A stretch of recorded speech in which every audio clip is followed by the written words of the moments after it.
ہر کسی کے اندر خدا کو پانے کی صلاحیت موجود ہی رہتی ہے.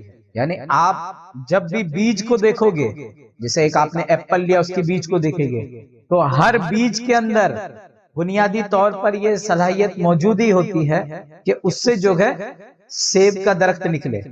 ہر بیج سے نکلتا نہیں ہے، لیکن بنیادی طور پر ہر بیج میں وہ قابلیت موجود ہوتی ہے کہ اس میں سے سیب کا درخت نکلے.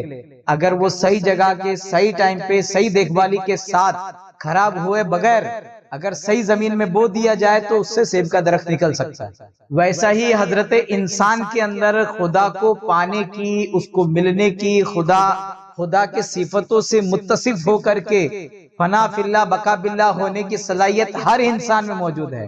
انسان کا مطلب یہ ہوتا ہے کہ وہ خدا کی بیج ہے جس سے فنا فی اللہ بقا باللہ اس کی قربت کا شجر جو ہے نکل سکتا ہے. اس کے جلووں کا شجر ہر انسان سے نکل سکتا ہے. ہر انسان کے اندر وہ صلاحیت موجود ہی ہے. اس لیے کسی بزرگ سے کسی نے پوچھا کہ اللہ کو کون کون پا سکتا ہے؟ تو آپ نے کہا اللہ کو ہر کوئی پا سکتا ہے. اس نے کہا جب ہر کوئی پا سکتا ہے تو پاتا کیوں نہیں ہے؟ تو انہوں نے کہا ذرا معلوم تو کر کے آؤ کہ کیوں نہیں پا رہے ہیں. بھلا معلوم تو کرو لوگ کیا پانا چاہتے ہیں. کوئی ڈاکٹر، کوئی انجینئر، کوئی کسان، کوئی یہ وہ فلاں ڈنکا سب بننا چاہتے. کوئی پانا چاہتا ہی نہیں تھا. تو وہی کہتے کہ جو فنا فی اللہ بقا باللہ ہونا ہی نہیں چاہتے ہیں تو وہ فنا فی اللہ بقا باللہ نہیں ہوں گے. وہ پانا کیا چاہتے وہ دیکھو. میں نے یہ نہیں کہا کہ ہر کوئی پا ہی لے گا، میں نے یہ کہا کہ ہر کوئی فنا فی اللہ بقا باللہ ہو سکتا ہے. ہر کسی میں بنیادی طور پر یہ صلاحیت موجود ہے کہ وہ فنا فی اللہ بقا باللہ ہو سکتا ہے. لیکن وہ ہوتا کیوں نہیں؟ وہ چاہتا ہی نہیں ہے. وہ فنا فی اللہ بقا باللہ ہونا ہی نہیں چاہتا ہے، مولا کے جلووں میں کھونا ہی نہیں چاہتا، اپنے رب کو پانا ہی نہیں چاہتا ہے. وہ تو ابھی دنیا پانا چاہتا ہے. ہائے دنیا ہائے دنیا ہائے دنیا کرنا چاہتا ہے. ابھی تو ہائے بیوی ہائے بیوی ہائے بیوی، ہائے بچے ہائے بچے ہائے بچے، ہائے کریئر ہائے کریئر ہائے کریئر، ہائے جاب ہائے جاب ہائے جاب، ہائے مرسڈیز ہائے مرسڈیز، ہائے کار ہائے بائک، ہائے کپڑے ہائے لٹے ہائے گہنے ہائے زیورات. ابھی تو اسی میں اٹکا ہوا ہے. ہائے عیاشی ہائے آرام ہائے کیا کیا ہائے ہے. خالی اس کے اندر یہی نہیں ہے کہ وہ مولا کو پانا چاہتا ہے. وہ مولا کو پانا چاہتا ہے یہ اس کے اندر ہے نہیں نا. جب چاہتا نہیں تو وہ کیوں ملے گا؟ وہ خود ارشاد فرماتا ہے حدیث شریف کے اندر ہے، اللہ کے رسول ارشاد فرماتے ہیں کہ اللہ تعالیٰ ارشاد فرماتا ہے جو مجھ سے ملنا چاہتا ہے میں بھی اس سے ملنا چاہتا ہوں، اور جو مجھ سے ملنا نہیں چاہتا میں بھی اس سے ملنا نہیں چاہتا.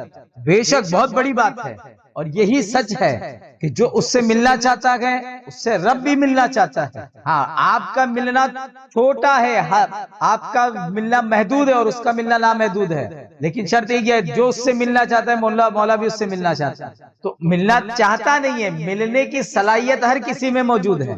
انسان پیدا کیا مطلب آپ مل سکتے ہو. انسان آپ کو پیدا کیا ہے، آپ انسان ہو، ختم ہو گئی بات. اس نے کہہ دیا لَقَدْ خَلَقْنَا الْإِنسَانَ فِي أَحْسَنِ تَقْوِيمٍ. تو وہ اچھی ٹیکنالوجی پہ آپ کو بنایا ہے، جو اچھی صورت پہ اور خوبصورت انداز سے جو بنایا ہے، وہ انداز کا مطلب کیا ہے؟ اس کے لیے وہی تو آگے ارشاد فرما دیا نا اس نے لَقَدْ خَلَقْنَا الْإِنسَانَ فِي أَحْسَنِ تَقْوِيمٍ. پھر ثُمَّ رَدَدْنَاهُ أَسْفَلَ السَّافِلِينَ.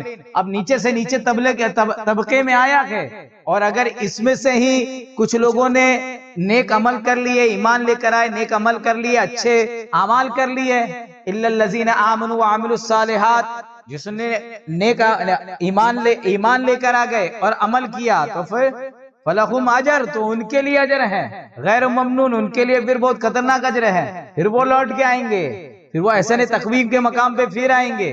تو وہ تو بتا رہا ہے نا کہ لوٹنے کے لیے آپ کو لوٹنا پڑے گا، اس کی طرف آنا پڑے گا. تو یہ ہر انسان میں صلاحیت ہے، ہر انسان میں یہ صلاحیت موجود ہے. اگر یہ صلاحیت نہیں رہتی تو پھر وہ انسانوں کو پوچھتا ہی نہیں الستو بربکم.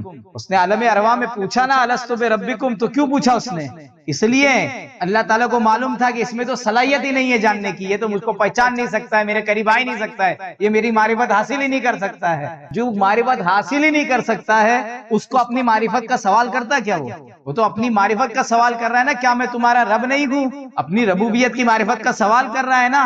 ہاں تو پھر یہ سوال بتا رہا ہے کہ ہر کسی میں بنیادی طور پر، اب اس میں جس نے جواب دے گیا اور جو جواب پہ قائم ہو گیا، ختم ہو گیا، پھر وہ پار ہو گیا، وہ پار ہو گیا جو جواب تو مولا تبارک و تعالیٰ نے جو ہے سوال کر لیا، وہی بتا رہے کہ ہر انسان میں بنیادی طور پر موجود ہے۔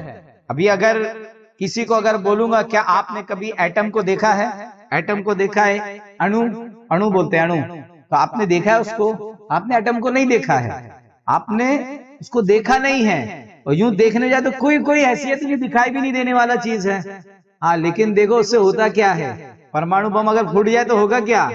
تو سٹی کی سٹی خاک کر دیتا کہ نہیں کر دیتا ہے؟ کچھ بھی نہیں ہے اس کے اندر، کیا ہے اس کے اندر؟ ہے کچھ بھی نہیں، انو ہے، لیکن پتہ نہیں اس میں اتنی صلاحیت، اگر اس کو ایک چنگاڑ مل جائے نا تو وہ سٹی کی سٹی خاک کر سکتا ہے۔ کیا کر سکتا ہے؟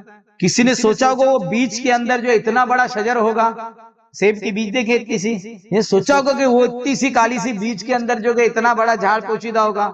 تو آپ باہر دکھاوے پہ مت جاؤ، وہ جھاڑ نہیں پوشیدہ ہے۔ اگر آپ اس بیج کو دیکھیں گے تو وہ جھاڑ نہیں پوشیدہ ہے، بلکہ اس میں ہزاروں جھاڑ پوشیدہ ہے اور لاکھوں کروڑوں بیج پوشیدہ، اربوں خربوں بیج پوشیدہ ہے۔ اب آنے والی تمام جو ہے شجروں کے بیج سب راز اس میں پوشیدہ ہے، ایک ہاتھ تھوڑی نہ پوشیدہ ہے، تو یہ سب وہ ایک بیج میں رکھا ہوا ہے۔ کس میں؟ ہاں تو ایک بیج اس میں اتنا رکھ دیا ہے، تو پھر حضرت انسان میں کیا کیا رکھا ہوگا؟ تو بس ایسا ہی ہے کہ جس کے اندر چاہت کی آگ لگ گئی تو وہ ایسا وسفوٹ کرے گا، ایسا بلاسٹ کرے گا نا کہ پھر وہ جو گئے ایسا فنا کے مقام پہ جائے گا کہ پھر اس کے بقا باللہ کے جلوے سامنے آئیں گے، ایسے فنا کے مقام پہ جائے گا۔ بس اس کی چاہت کا چراغ جلے تو صحیح، لیکن چاہت کا چراغ چلنا چاہیے، نقلی چاہت کا نہیں۔ نقلی یعنی ایک آدمی جو ہے ایسا موبائل کے اندر جو ہے لائٹر جلایا، اس میں، اور اس سے ایسا پٹاخے لگے گا، ہاں لائٹر تو ہے، آگ بھی ہے اس میں، لیکن اس سے جلے گا کیا؟ تمہاری ایسی چاہت لے کے نکلے، تم ایسی کی بات نہیں کر رہے، وہ چاہت تو ایسی ہے، وہ چٹکے لگا دے گی، وہ آگ لگا دے گی۔ یہ نقلی چاہت، ابھی تم نے اس کے آگے تمہارا بہت کچھ ہے، یہ بند ہے ڈبے میں تمہارا، وہ ایسی چاہت سے نہیں پہنچیں گے، ایسی چاہت سے نہیں پہنچیں گے، وہ آپ کے رگو پے کے اندر وہ چاہت ابھرنا، آپ کی رگ جو کہ مانگنا چاہیے اس کو، رگ ماننا چاہیے، مانگنا چاہیے اس کو۔ جیسے اگر کوئی 4 دن سے پیاسا ہے تو کیا ہوگا؟ تو اس کے جسم کا روم بولے گا پانی پانی پانی پانی، کیا بولے گا؟ اور جیسا ہی پھر وہ پانی پیے گا تو پھر ویسا سیراب ہو جائے گا، ویسا۔